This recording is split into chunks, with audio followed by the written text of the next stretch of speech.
सिद्धेभ्यः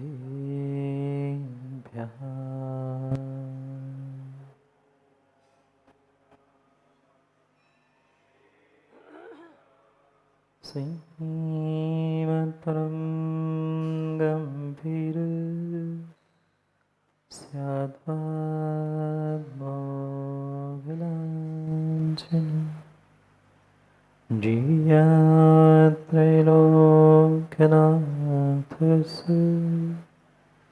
शासनं जिनशासनं दृष्ट्वा जनान् लोकविकर्मबद्धान् व्यस्तानतो ज्ञानविवेकमन्दान् नीतिं सुधाबिन्दुममुं ब्रवीमि लोकाक्षणेनानन्दं लभन्ता नमो हरिहन्ताणं नमो सिद्धाणं नमो आयर्याणं नमो वज्रायणं नमो सर्वसाहुणं।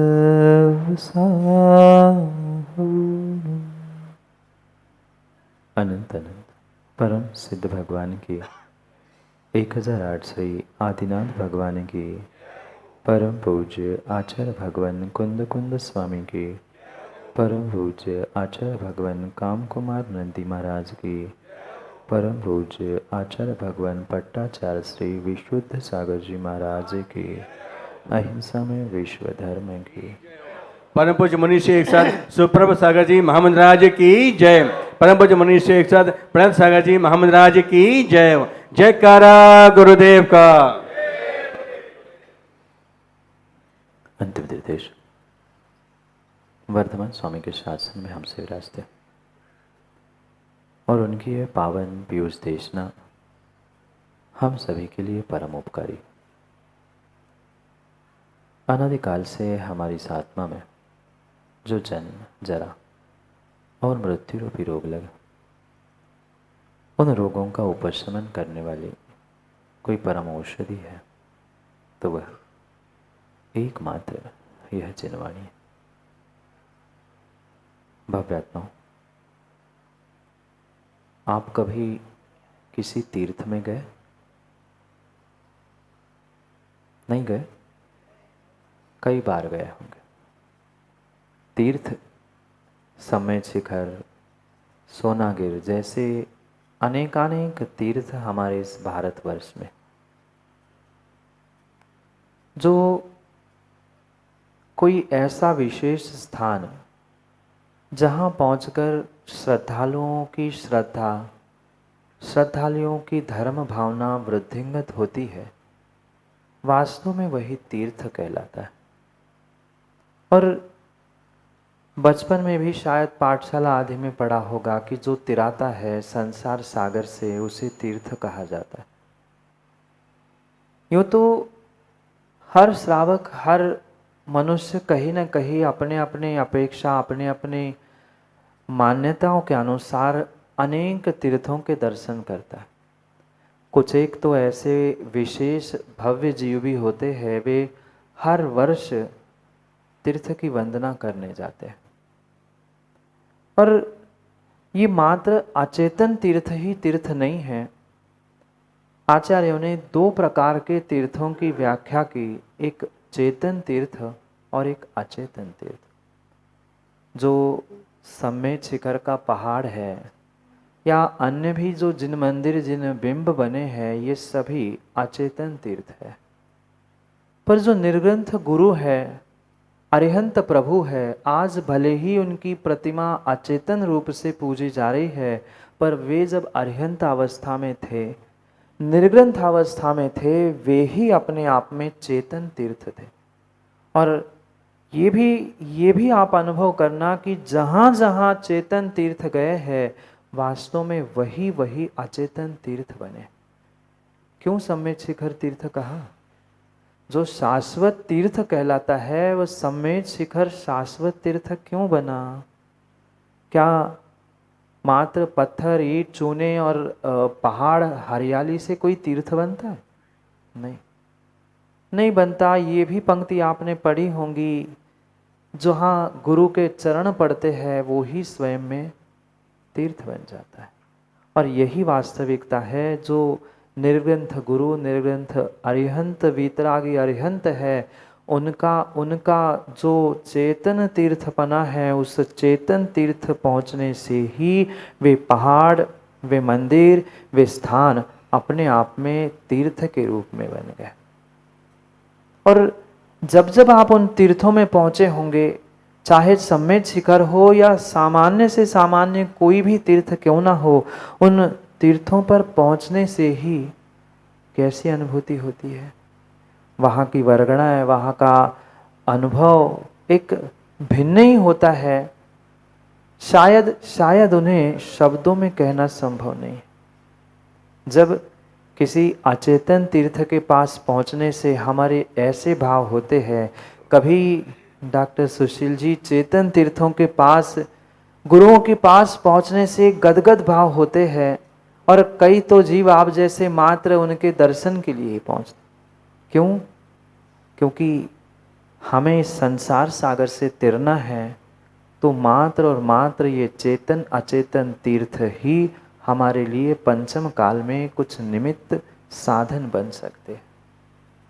ये निमित्त, ये साधन बन सकते हैं हमें संसार सागर से, दुखों से, परेशानियों से, कष्टों से दूर करने के लिए, तिराने के लिए। पर इन तीर्थों पर तो माँ हम कई बार हो आए, साल में एक आध दो बार तीर्थ वंदना भी कराते हैं, पर मैं ये पूछना चाहता हूँ, हमने इन चेतन अचेतन अनेकानेक तीर्थों की वंदना की, पर क्यों ना एक बार डॉक्टर साहब हम ही तीर्थ बन जाए? क्यों ना हम ही तीर्थ बन जाए? क्यों ना हम अपने जीवन को ही तीर्थ बना ले? तीर्थ का अर्थ ही होता है तिराने वाला। हम दूसरों के सहारे कब तक तिरते रहेंगे? कब तक दूसरों से उम्मीद करते रहेंगे, इसका हाथ पकड़ लूं, उसकी सहायता ले लूं, इसकी मदद ले लूं, हम ही ऐसे बन जाए जो दूसरों के लिए निमित्त बन जाए, हम ही ऐसे अपने जीवन को बना ले कि हमारा ही जीवन तीर्थ बने और दूसरों को तिराने के लिए हम निमित्त बने। असंभव बात नहीं है। संसार में कोई असंभव बात है ही नहीं है, और अपने जीवन को बदलने के लिए, अपने आप को तीर्थ बनाने के लिए कोई कार्य असंभव हो ही नहीं सकता। कठिन है संसार के बहुत सारे कार्य, और मैं तो कहता हूं कि संसार में जीना ही बहुत बड़ा कठिन कार्य है। पर संसार में जीना जितना कठिन है, संसार में सुख दुख भोगना जितना कठिन है, उतना अपने आप को तीर्थ बनाकर भगवान बनाना कठिन नहीं है। बिल्कुल कठिन नहीं है। पर समस्या ये है कि हमने बाबूजी आज तक ये विचार ही नहीं किया कि हम भी कभी अपने आप को तीर्थ बना सकते।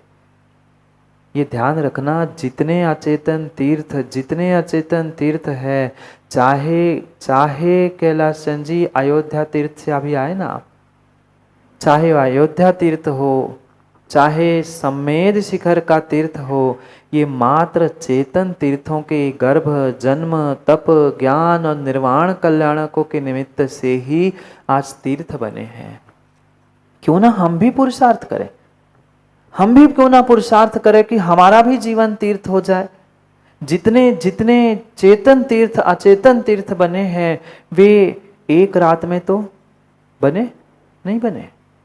चाहे अचेतन तीर्थ हो, मंदिर हो, जिनबिंब हो, जिनालय हो, वो भी एक रात में नहीं बनते। और जितने भगवान गुरु भी चेतन तीर्थ बने हैं, वे भी एक रात में नहीं बने।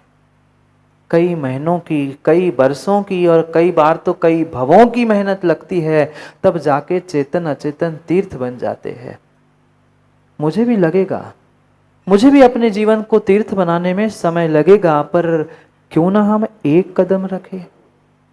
आज का हमारा एक कदम आने वाले समय में मुझे नियम से मंजिल तक पहुंचाएगा ही पहुंचाएगा, नियम से मुझे मंजिल तक पहुंचाएगा।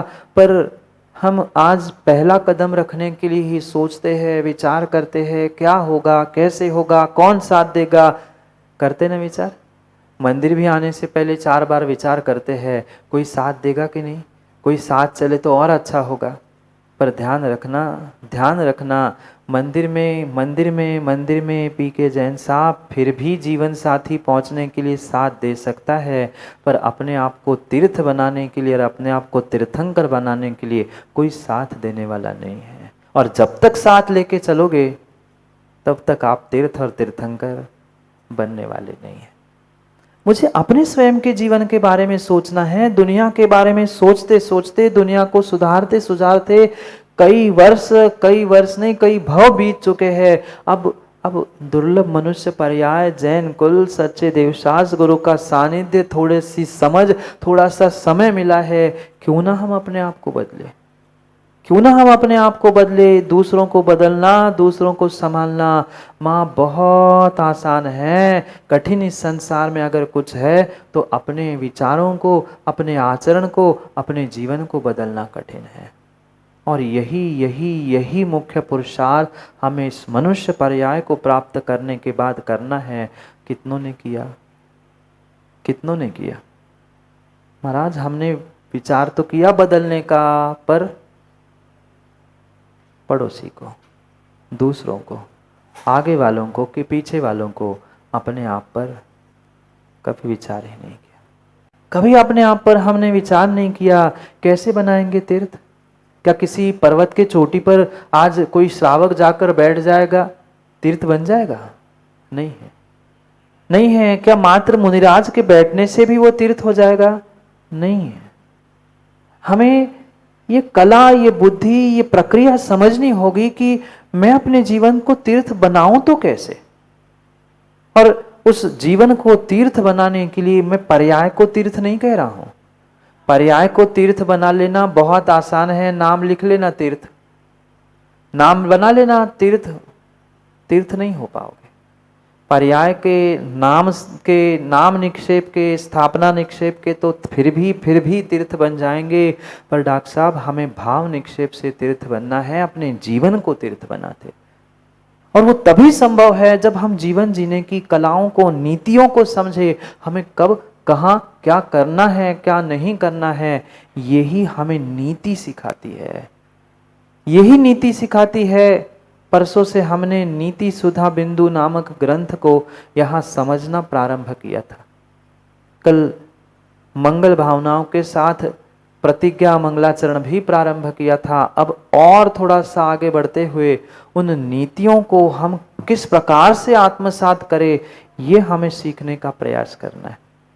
पर मात्र कोरी शब्दों की, अक्षरों की और ग्रंथों की नीतियों को पढ़ने से, सुनने से कोई भी अपने जीवन को तीर्थ बना नहीं सकता। अगर ऐसा होता तो कागजों पर लिखी हुई नीतियां तो हर कोई पढ़ता है।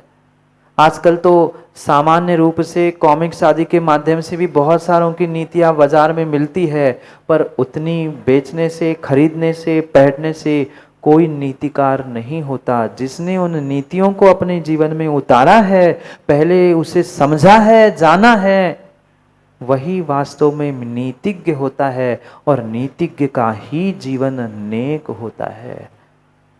क्या करे, सदियां बीत गई जीवन जीते जीते, पर मेरा जीवन और मैं मात्र फेक जिंदगी जीता रहा, दिखावे की जिंदगी जीता रहा।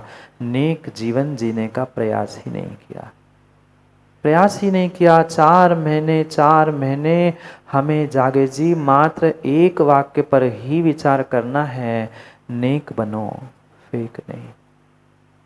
नेक बनो, फेक नहीं। किसी प्रकार से दूसरे पर दृष्टिपात ना करो, ना किसी प्रकार से हम इन विषयों को अन्यत्र ले जाने का प्रयास करें। हम अपने आप को टटोल कर देख ले, हम अपने जीवन में क्या वास्तव में धीरज जी नेक बन चुके हैं?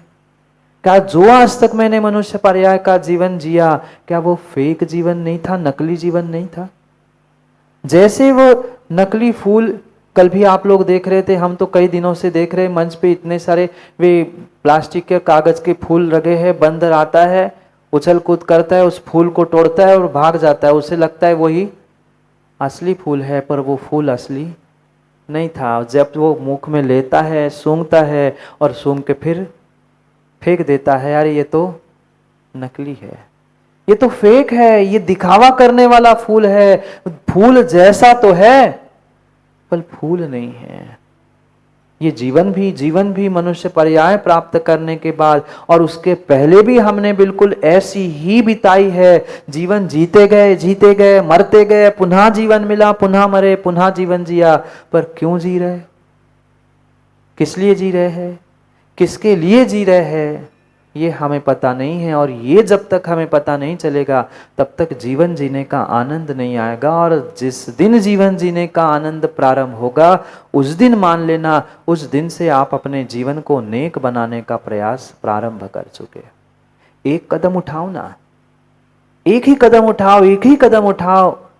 अधिक कदम चलने की आवश्यकता नहीं है। एक कदम उठाते उठाते ही मंजिल मिल सकती है। पर आज हम विचार तो करें कि हम वास्तव में कितने नेक हैं अपने आप की नजरों में। दुनिया के नजरों में तो हम बहुत ईमानदार हैं, हमारे जैसा तो कोई ईमानदार दूसरों की नजरों में। पर हम अपने आप को कभी एकांत में बैठकर, और एकांत में नहीं मैं कह रहा हूं, कम से कम ये 1 घंटे का हमें समय मिला है, हम 1 घंटे में अपने आप से ही पूछ ले कि हम कैसे नेक बने, कैसे हमारे भीतर के उस फेक पने को, नकली पने को निकाल कर बाहर फेंके। जब तक ये विषय, कषाय और कर्म भी मेरे साथ है तब तक मेरा जीवन भी फेक ही है, दिखावे से ही युक्त है। जिस दिन मैं असलियत को पहचान लूंगा, अपने भीतर के आनंद की अनुभूति करने में लग जाऊंगा, उस दिन मेरा जीवन नेक होने वाला है। और उस नेक पने को प्राप्त करने का ही हमें पुरुषार्थ करना है इस नीति सुधा बिंदु के इस ग्रंथ के माध्यम से। यही तो नीतियां है जीवन जीने की। कल भी हमने समझा था कि विपरीत परिस्थितियां जीवन में आएगी। कोई ऐसा जीव नहीं है जिसके जीवन में विपरीतता नहीं आई है, कोई नहीं है। अरे तीर्थंकरों को तीर्थंकर बनने के पूर्व भी तो उपसर्ग झेलना पड़ा। फिर हम किस में खेत की मूली, हम क्यों रोते, क्यों बिलखते हैं। इन दुख के दिनों में, विपरीतताओं में भी हमें जीवन जीने की कला, ये नीति सिखाती है।